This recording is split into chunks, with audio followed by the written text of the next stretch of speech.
기도하겠습니다. 사랑이 많으신 하나님 아버지 감사합니다. 우리 사랑하는 할렐루야 찬양대가 하나님 앞에 아름다운 찬양을 올려드렸습니다. 하나님, 이 찬양의 가사가 우리 모든 부모님들의 기도의 고백이 되게 해 주옵소서. 이 시간 하나님 앞에 귀한 예물을 드린 손길이 있습니다. 결혼 후에 하나님 앞에 감사해서 또 주님의 몸된 교회의 장비를 교체하는데 하나님 앞에 예물 드렸사오니 하나님, 이 예물 받으시고 하나님 영광을 위해서 사용하시되 하나님 새로 출발하는 가정에 복의 복을 더하여 주옵소서. 이 시간 말씀 듣습니다. 말씀 가운데 함께하여 주시고 하나님이 예비하신 풍성한 은혜 주시기를 소원하며 감사하며 사랑 많으신 예수님 이름으로 기도하옵나이다. 아멘. 우리 옆에 있는 성도님과 다 함께 다시 한번 인사하겠습니다. 말씀의 은혜 많이 받으세요. 말씀의 은혜 많이 받으세요. 오늘 우리가 함께 다룰 말씀의 내용은 다윗이 왕이 된 유다와 사울의 군대 장관이었던 아브넬에 의해 왕으로 세움을 받았던 사울의 아들 이스보셋이 통치하는 이스라엘 사이의 전쟁의 이야기를 다루고 있습니다. 여러분, 오늘 말씀을 이해하기 위해서는 3장 1절 말씀을 우리가 미리 알고 있어야 되는데요. 우리 3장 1절 말씀을 같이 한번 읽어볼까요? 시작.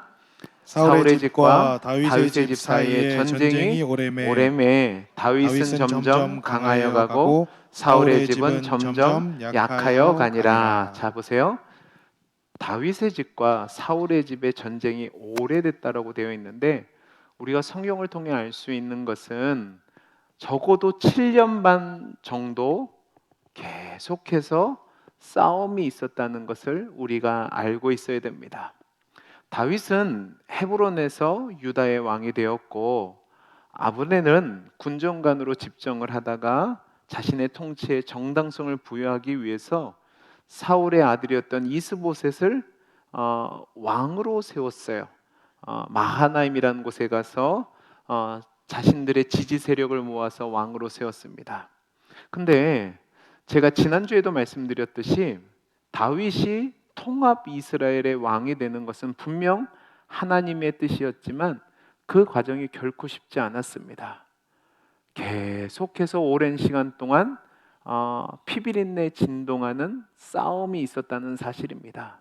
이 내전 중에서 오늘 우리가 다룰 내용은 소위 칼의 벌판의 싸움이라고 불리우는 전쟁의 내용을 담고 있습니다. 오늘 본문은 크게 두 개의 단락으로 나눠볼 수 있는데 첫째 단락은 12절에서 17절까지 말씀으로 칼의 벌판에서의 싸움의 내용을 기록하고 있습니다. 우리 12절 말씀을 같이 한번 읽어볼까요? 12절입니다. 시작.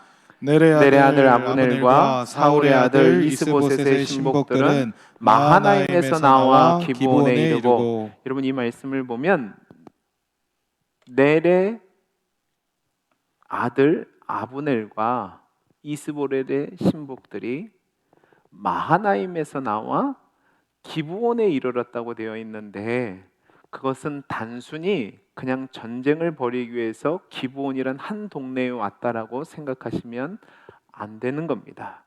우리 잠깐 그림을 한번 볼까요? 여러분 그림을 보면 여기 보시면 이 요단강을 기점으로 해서 마하나임은 요단강 동편에 있는 곳인데 이곳을 거점으로 이스보셋이 왕국을 이뤘다면 이제 다윗은 이 헤브론이라는 곳에서 왕국을 이루고 있었습니다. 그런데 이렇게 왕국을 이룰 때 어떤 양상으로 갔냐면 두 번째 그림을 보여주시기 바랍니다.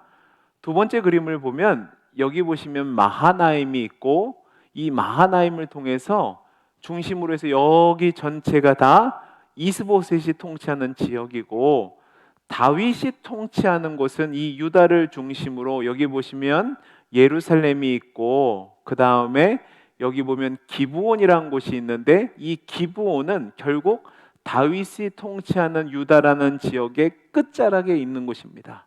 그러면 마하나임이라는 곳에서 이쪽까지 아브넬이 군대를 데리고 내려왔다고 하는데 여러분 이것은 그냥 내려온 것이 아니라 양쪽 다 이 기브온이 중요하기 때문에 이쪽에 내려온 겁니다. 자, 보세요.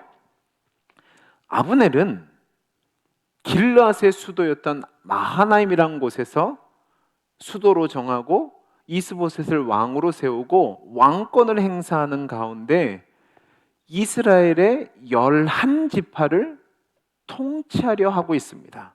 여러분, 제가 11지파라고 한 데는 이유가 있습니다. 우리가 쉽게 생각하면 이스라엘의 12지파는 야곱의 12아들로 생각하기가 쉬운데 유다 지파는 다윗이 다스리고 있으니까 나머지 11지파는 그 나머지 11아들의 지파라고 생각하기 쉽단 말입니다. 근데 여러분 그것은 여러분이 오해하는 겁니다. 왜냐하면 레위 지파는 기업이 없습니다. 그러다 보니까 레위 지파는 다윗이 있는 곳에서 있고 아브넬이 다스리는 그 이스보셋이 다리는 지역에서 있었단 말입니다. 그러니까 그러면 왜 11지파가 되냐? 우리가 잘 알고 있는 것처럼 요셉의 지파가 두 지파로 나눠집니다. 요셉의 지파가 하나는 에브라임, 하나는 므낫세 지파로 이렇게 나누어지는 거죠. 그러니까 제가 11지파라고 얘기했을 때는 레위 지파를 제외한 나머지 지파들 전체를 이야기할 때에 요셉 지파를 둘로 나누어서 말씀을 드린 겁니다. 그러면 레위 지파는 다윗 지파 안에도 있고 그 다음에 이스보셋이 다스리는 지파 안에도 살았지만 정말로 중요한 제사장들과 핵심되는 레위인들은 어디 있었냐? 다윗 왕국 안에 있었습니다. 거기에는 이유가 있는데 우리가 아까 얘기했던 전쟁이 벌어진 그 장소 때문에 그렇습니다. 기브온이라는 장소가 중요한 곳이었기 때문에 다윗의 편에 중요한 제사장을 비롯한 그 레위 지파의 핵심 세력이 있었단 말입니다. 그런데 이 북쪽에 있던 그 아브넬과 그 다음에 이스보셋도 이 길르앗을 포기할 수가 없어요. 기브온을 포기할 수가 없어요. 왜 그런지 보여드리겠습니다. 다음 지도를 보시기 바랍니다. 여러분 여기 보시면 여기가 마하나임이란 곳입니다. 이 마하나임에서 왕국을 이뤘던 아브넬과 이스보셋이 확장을 어떻게 시키냐면 먼저 이 북쪽에 가서 아셀 지파를 사람들을 자신의 편으로 합니다. 그 다음에 내려와서 이스라엘 쪽 사람들도 자신의 편으로 합니다. 그 다음에 내려와서 어디냐면 예브라임 사람들도 자기 편으로 하고 기본적으로 여러분 사울은 어디 지파죠? 베냐민 지파입니다. 그러니까 유다 지파의 중심적으로 했을 때 이 예루살렘을 중심으로 베냐민은 밑쪽에 있었거든요. 그러니까 지금 어떻게 했냐면 유다를 가운데 두고 사방을 지금 둘러싸고 있는 것이 됩니다. 그런데 그 중에서 우리가 아까 얘기했던 이 기브온이란 곳은 어느 곳이냐?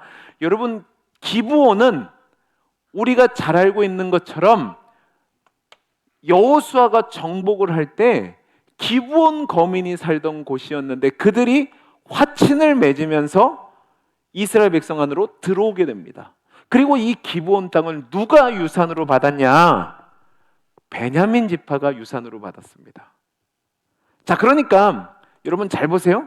이 베냐민 지파는 어떻게 보면 사울 왕조에 있어서 가장 핵심되는 근거지였단 말입니다. 근데 그곳에 있는 곳에 지금 실제적인 점유권을 누가 갖고 있는 거예요? 다윗이 갖고 있는 겁니다. 그러니까 이스보셋과 아브넬은 이 기브온을 포기할 수 없어서 이곳에 전쟁을 벌이러 내려오는 겁니다. 자, 그러면 다윗은 왜 이곳을 포기할 수 없었을까? 여러분 이 기브온이라는 곳은 지도 다시 한번 보여주세요, 집사님. 마지막 지도요. 기브온이란 곳은 여기 예루살렘에서 여기까지가 약 8km 정도가 되고, 그 다음에 헤브론에서는 약 30여 킬로미터 정도 북쪽에 있는데, 이곳이 왜 중요하냐?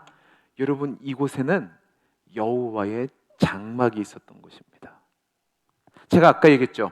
레위 지파 사람들이, 그래도 다윗 진영의 핵심 되는 사람들이 있었던 이유가 종교적인 것 때문이라고 말씀드렸는데, 그 종교적인 이유가 바로 이 기브온에 여호와의 장막이 있었기 때문에 그렇습니다. 자, 우리 역대하 1장 3절 말씀을 보죠. 역대하 1장 3절입니다.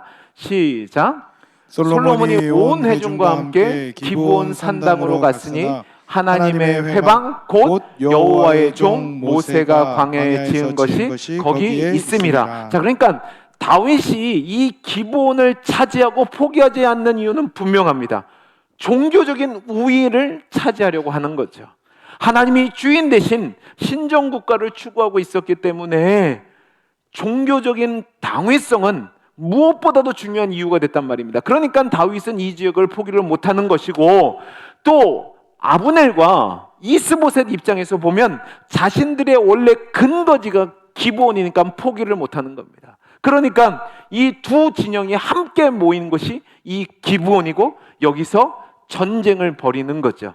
그래서 다윗에게는 요압이 대표로 나갔고, 그리고 이스보셋에게는 이 아브넬이 대표로 나가서 싸움을 벌이는 겁니다. 그것이 오늘 말씀 13절에서 17절이죠. 자, 이 두 전형이 길르앗 못이라는 곳을 중앙에 두고 대치했는데, 이 길르앗 연못은 사람이 만든 인공적인 연못으로 지름이 약 11m 정도 되고 깊이가 25m 정도 되는 그리 크지 않은 연못입니다.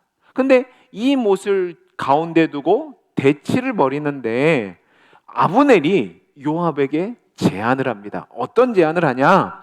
전면전을 벌이지 말고 옛날 전쟁을 벌이던 방식으로 양쪽에서 대표들 12명을 내보내서 서로 겨루기를 하자고 제안을 합니다. 여기서 우리가 오해하지 말아야 될 것은 14절에 청년들이란 말이 나오니까 예전 성경은 소년들이라고 번역을 했습니다. 아닙니다.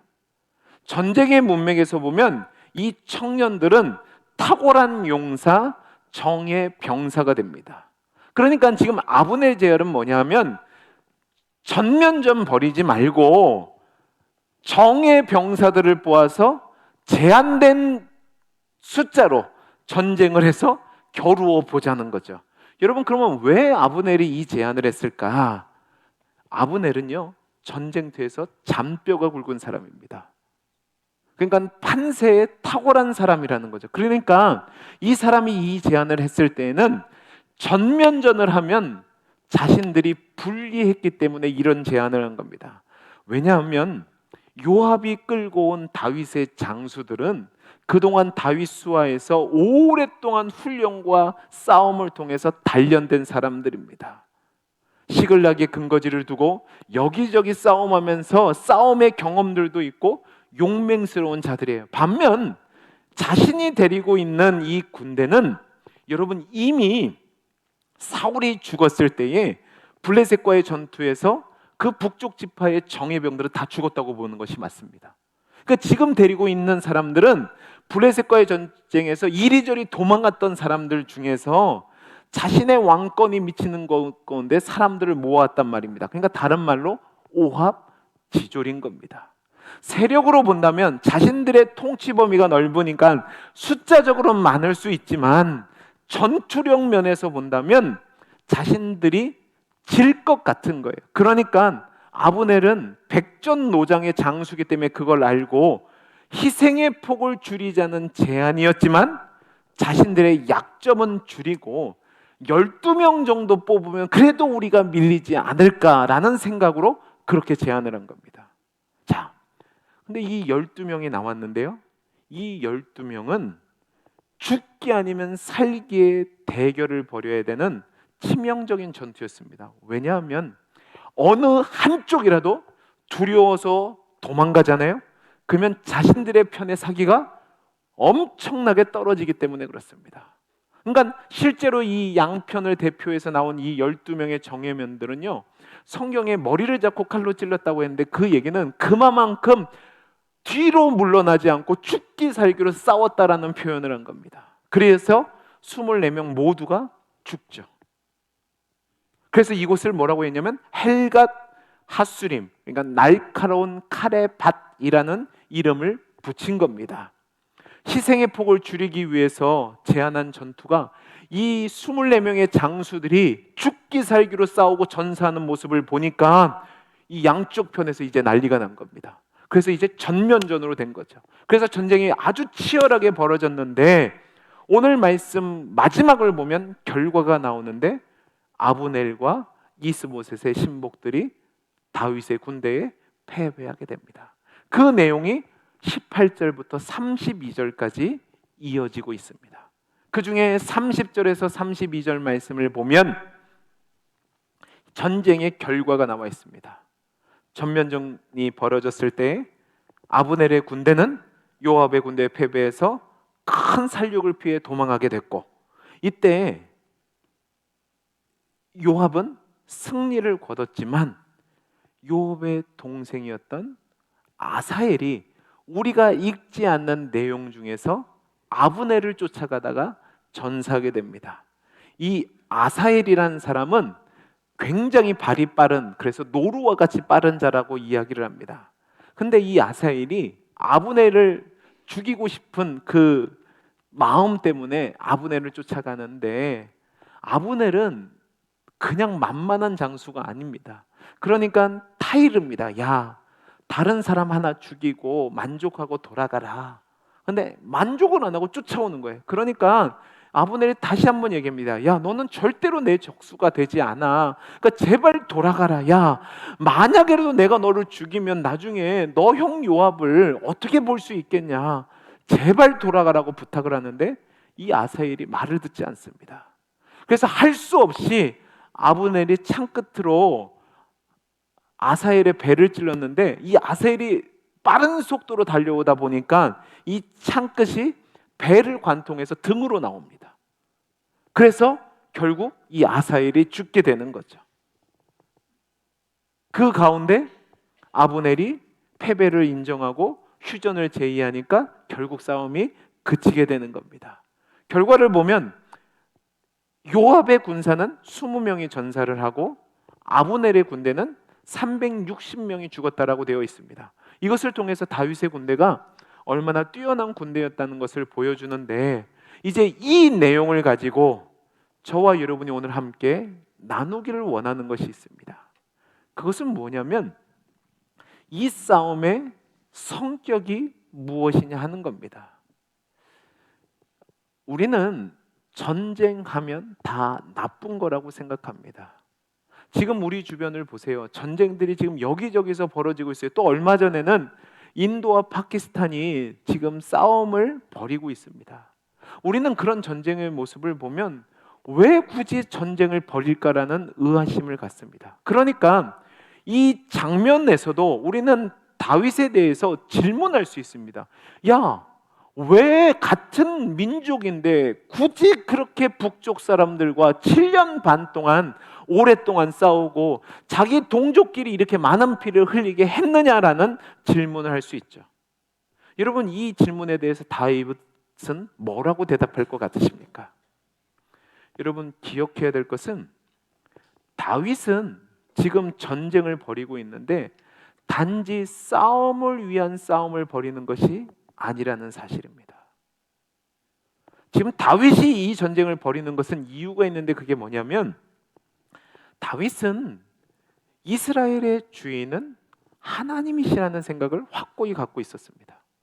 그 생각 가운데 하나님이 이스라엘 백성을 택하시고 약속의 땅 가나안으로 오게 하셨을 때에는 하나님이 계획하신 것이 있었을 것이고 그 일을 위해서는 나라가 둘로 나뉘는 것보다는 하나로 되는 것이 맞다라고 생각했기 때문에 그는 하나님의 뜻 가운데 이 전쟁을 하지 않을 수 없다라는 마음으로 이 전쟁에 임한 겁니다. 하나님이 약속한 땅에서 하나님을 택하신 민족이 하나의 민족으로 하나님의 역사를 나타내야 되는데 둘로 나눠져 버리면 하나님의 일을 하지 못하니까 하나님의 뜻을 이루기 위해서 먼저 통일돼야 된다는 생각을 가지고 전쟁에 임했던 거죠.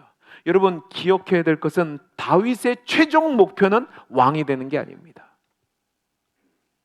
다윗은 여호와의 기름 부음 받은 종으로서 여러 일들이 있는데 그 중에 하나가 하나님의 크신 계획을, 크신 역사를 나타내기 위해서는 이스라엘 민족을 지도하는 왕으로서 자신에게 맡겨진 그 사명을 감당해야 되는데 그 첫 단계가 이스라엘 민족이 하나 되는 것이라고 생각했다는 겁니다.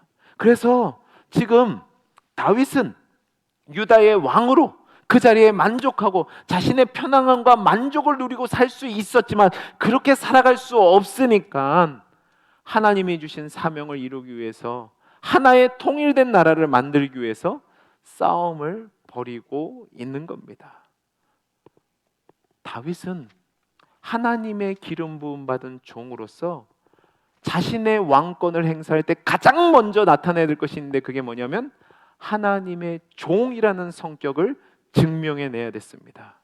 여러분, 다른 나라들처럼 왕권을 행사하고 절대 주권적인 독선의 모습을, 자신의 왕권이 최고인 것처럼 그 왕권을 행사하는 것이 아니라 하나님이 이 나라의 주인이시고 자신은 기름 부음 받은 종이기 때문에 하나님의 지시에 따라서, 하나님의 계획에 따라서 자신은 그 직분을 감당해야 되는데 그것을 백성들을 다스리는 모습으로 나타내야 됐다는 말입니다. 이 일을 위해서 지금 이 사울의 집안과 7년 반이라는 긴 시간 동안 싸움을 벌이는 겁니다. 여기에는 또 이유가 있습니다. 여러분 잘 보세요. 사울은 하나님께서 그 일을 위해서 세우셨는데 그렇게 하지 않고 자신의 왕권 확립을 위해서 나중에는 하나님까지 이용하려고 하다가 하나님께 버림을 받고 그리고 죽임을 당하게 됩니다. 그렇게 왕가가 무너졌음에도 불구하고 아브넬이 자신의 권력욕에 사로잡혀서 그 사울의 아들 중 하나를 왕으로 세워놓고 자기가 왕권을 행사하고 있어요. 그러니까 다윗은 전쟁을 하지 않을 수 없었던 겁니다. 그러니까 지금 이 전쟁은 단순히 지경을 넓히기 위해서 한 전쟁도 아니고 생존을 위해서 싸우는 것도 아니었습니다. 다윗은요, 어찌 보면 이 싸움을 하기 싫었을 겁니다. 자기 동족을 칼로 죽여야 되는 그 싸움을 누가 하고 싶겠습니까? 그러나 그렇게 하기 싫어도 할 수밖에 없는 거죠. 왜? 다윗이 만약에 싸우지 않고 평화를 외치며 사울 왕가를 승인했다고 하면 사람들 보기에는 저 사람이 정말 그릇도 크고 사울에게 충성을 다하는 사람이라고 인정받을지는 모르지만 자신을 기름 부어 세우신 하나님 앞에서는 하나님의 뜻을 거스리는 불순종이 되니까, 불충이 되니까 전쟁을 하는 겁니다. 여러분, 이와 같이 어떤 일은 사람들 보기에는 명분에 맞고 대의에 맞는 일들처럼 보일 수 있지만 여러분, 그 사람들의 생각의 대의와 명분이 어떤 때는 하나님의 뜻과 다를 때가 있습니다. 여러분, 이때 성도는 우리의 삶의 원리가 정해지는데 그것은 무엇이냐? 하나님의 백성으로 선한 싸움을 싸워야 된다는 사실입니다. 많은 사람들이 신령한 싸움을 싸워야 되는데 그거를 뒤로 하고 화평만 외치는 경우가 있는데 여러분, 그것은 정당한 모습이 아닙니다. 가장 대표적인 것을 여러분에게 말씀드리면, 만약에 덮어놓고 화평을 원했다면 여러분, 로만 가톨릭에서 개신교, 종교개혁은 일어나지 않았을 겁니다. 구교와 싸움을 해서 종교개혁을 일으켰는데 여러분, 이게 부적당한 일인가요? 아니에요.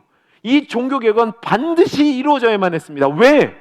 하나님 말씀대로 전적인 신앙 가운데 살아가는 것이 바른 것이기 때문에 이 종교개혁이 일어난 거죠. 그런데 요즘 우리 주변을 보면 개신교 안에서도 그때는 어쩔 수 없이 일어난 것이고 지금은 많이 달라졌으니까 우리 기독교인이니까 함께 힘을 합쳐야 된다고 말하는 소위 에큐메니컬 운동을 지지하는 사람들이 있는데, 여러분 생각은 어떨지 모르겠지만 저는 절대로 반대입니다.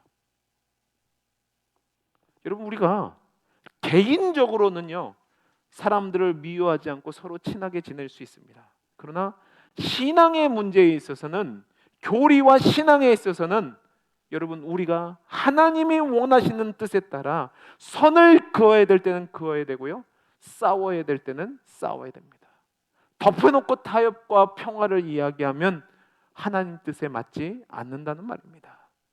다 같은 그리스도인들인데, 기독교인데 뭐 그렇게 서로 싸우냐, 대의명분, 사람들이 우리를 이상하게 보이지 않냐, 타협하자라고 하는데요, 여러분 절대로 일어나지 않아야 될 일입니다. 다윗 보시기 바랍니다. 다윗이 싸움을 좋아해서 싸운 것이 아니에요. 왜 그토록 오랫동안 싸웠을 것 같으십니까? 싸우지 않을 수 없기 때문에 싸웠던 겁니다. 싸움하는 것을 덮어놓고 악이라고 할 수 없습니다. 여러분, 왜냐하면 우리가 사는 이 세상은 하나님 뜻이 제대로 이루어지는 세상이 아닙니다. 그리고 이 세상의 통치자들이 하나님의 뜻대로, 하나님이 원하시는 대로 통치를 하지 않기 때문에 성도로서 우리가 이 세상을 살아갈 때에 하나님 뜻을 이루기 위해서 반드시 싸움이 필요할 때가 있다는 것을 믿으시기 바랍니다. 왜 아멘을 안 하세요? 여러분, 진짜 싸워야 될 때가 있습니다. 우리 생활 가운데 여러분, 우리가 하나님 뜻대로 살려고 하면 이 세상이 가만히 놔둘 것 같으십니까? 아닙니다. 여러 가지 물리치지 않으면 안 되는 것도 있고, 싸우지 않으면 안 되는 것들이 나서서 떠들고 비판하며 싸움을 걸어옵니다. 이럴 때 우리는 하나님의 사람들로서 이 상황을 냉철하게 판단하고 명확한 내 정체성을 인정한 뒤에 그것에 합당한 대응을 해야 됩니다. 그렇지 않고 좋은 게 좋은 거니까 우리 좋은 것만 보자, 우리 싸울 필요가 뭐 있냐, 함께 지내는 게 좋지라고 생각하시잖아요. 여러분, 그것은 성도로서 거룩한 삶을 사는 것이 아닐 수 있습니다. 여러분, 성도는 거룩한 물이라는 뜻입니다. 그러면 거룩은 뭘까요? 도덕적인 순결을 이야기하는 것이 거룩이 아닙니다. 거룩은 하나님 안에 거하는 것이 거룩입니다. 이 세상과 구별돼서 하나님 안에서 살아가는 거죠. 우리 하나님은 소멸하는 불 대신 거룩하신 하나님입니다. 그 하나님의 뜻대로 살아가는 것이 거룩한 성도됨의 표현이라는 사실을 기억하시기 바랍니다. 여러분, 레위기 11장 44절 45절은 이렇게 되어 있습니다. 우리 같이 한번 읽어보죠. 같이 읽겠습니다. 시작. 나는 여호와 너희 하나님이라. 내가 거룩하니 너희 몸을 구별하여 거룩하게 하고 땅에 기는 길짐승으로 말미암아 너희를 스스로 더럽히지 말라. 나는 너희 하나님이 되려고 너희를 애굽 땅에서 인도해낸 여호와라. 내가 거룩하니 너희도 뭐요? 거룩할지니라. 하나님이 거룩하시니까 너희도 너희 몸을 구별하여 거룩한 자로 살아가랍니다. 이스라엘 백성을 출애굽시켜서 하나님 백성 삼았으니까 거룩하라고 하신 주님이 죄악 가운데 죽을 수밖에 없는, 죄의 종로로 갈 수밖에 없는 우리를 예수 그리스도 안에서 우리를 건져내시고 성도로 삼아주신 다음에 우리에게 하시는 말씀이 거룩한 삶을 살라는 겁니다. 여러분, 거룩은 산속에 들어가서 우리끼리만 사는 게 아닙니다. 거룩은 무슨 일을 하든지 어디에 있든지 하나님 뜻과 말씀을 기준으로 그것을 판단하고 하나님이 기뻐하시지 않으면, 원하시지 않으면 목숨 걸고 지켜 살아가는 것이 거룩입니다. 세상의 흐름에 휩쓸려 자기 유익을 위해서 덮어놓고 좋고 좋은 게 아니냐라고 말하는 것은 거룩이 아닙니다.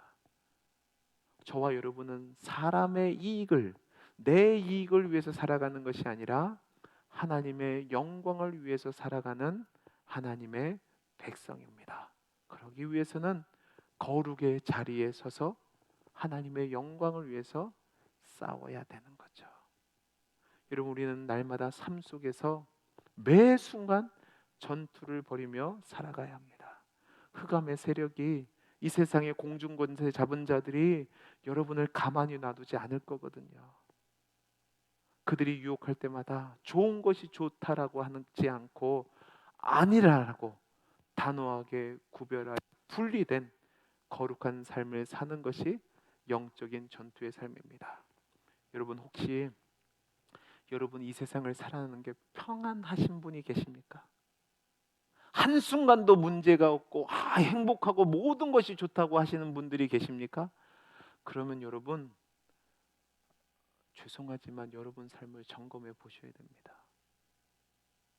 성도의 삶은 이 세상에서 순탄할 수가 없습니다. 오해하지 마십시오. 내가 성격이 못돼서 문제가 되는 거 그거 말고 하나님 뜻대로 살다 보면 문제가 있단 말입니다.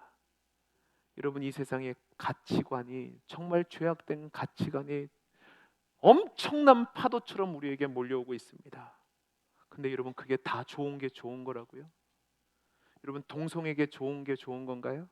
종교 다원화가 좋은 게 좋은 건가요? 여러분, 순결하지 않고 내 마음대로 즐기는 삶이 좋은 게 좋은 건가요? 물질 만능주의에 사로잡혀서 사는 게 좋은 건가요? 아니요.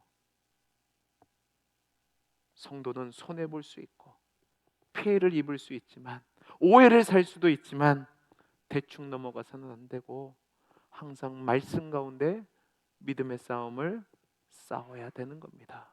여러분, 오늘은 어버이 주일입니다. 제가 오늘 어버이 주일인데 제일 처음에 불렀던 찬송이 찬송가 199장입니다. 나의 사랑하는 책을 왜 불렀을 것 같으십니까? 우리 믿음의 어머니들이, 우리 믿음의 아버지들이 말씀을 따라서 자녀들을 양육해야지만 우리 자녀들이 이 세상의 흐름에 흘러가지 않고 온전한 믿음의 사람으로 설 수 있기 때문에 이 찬양을 부른 겁니다. 여러분, 지금 우리 자녀들이 얼마나 세상의 거친 풍랑 속에서, 위협 속에서, 유혹 속에 살아가는지 모릅니다. 우리 부모님들, 여러분 자녀를 위해서 눈물을 흘리며 믿음의 선한 싸움을 싸울 수 있기를 간절히 소원합니다. 여러분 자녀들에게 하나님의 진리를 위해서 싸울 수 있도록 여러분이 거룩한 삶을 살아내셔야 됩니다. 그러지 않으면 사사기서에 우리의 다음 세대가 하나님을 모르는 세대가 나올 수 있다는 사실을 기억하셔야 됩니다. 여러분, 좋은 게 아닙니다. 싸움이 필요할 때는 싸워야 되는 거죠. 교회도 마찬가지입니다. 여러분, 제가 교회를 담임 목사로 섬길 때 제가 모든 것을 여러분에게 질 수 있습니다. 그러나 만약에 진리와 벗어나는 일이라면 저는 자리를 내놓고 싸울 겁니다. 왜? 그게 제 사명이기 때문에 그렇습니다. 제가 다른 걸로 목숨 걸고 싸운다는 게 아닙니다. 오해하지 마십시오. 다른 건 다 괜찮습니다. 그러나 진리에 어긋나는 것이 있다면 저는 목숨 걸고 싸울 겁니다. 교회는 사람의 뜻대로 움직이는 곳이 아니라 하나님의 뜻대로 움직이는 곳입니다. 그래서 우리는 믿음의 싸움을 싸워야 되는 거죠. 말씀을 마치겠습니다. 사랑하는 성도 여러분, 여러분의 삶의 자리는 영적인 전쟁터입니다. 여러분은 하나님이 세움 받은 하나님의 종들이고 하나님의 영적인 군사들입니다. 그 전쟁터에서 하나님의 뜻과 하나님의 역사를 이루기 위해서 거룩한 삶을 살기 위한 믿음의 싸움을 죽기 살기로 싸울 수 있기를 간절히 소원합니다. 뒤로 물러가시면 안 됩니다. 여러분이 하나님 뜻을 드러내는 싸움을 싸울 때에 하나님이 승리케 해주실 것이고 하나님의 백성으로 복된 삶을 살아갈 수 있도록 인도해 주실 겁니다. 그 은혜를 누리는 저와 여러분이 될 수 있기를 간절히 소원합니다. 기도하겠습니다. 사랑이 많으신 하나님 아버지, 선한 믿음의 싸움을 싸우는 우리 모든 성도들이 되게 해 주옵소서. 은혜 주시기를 소원하며 사랑 많으신 예수님 이름으로 기도하옵나이다. 아멘.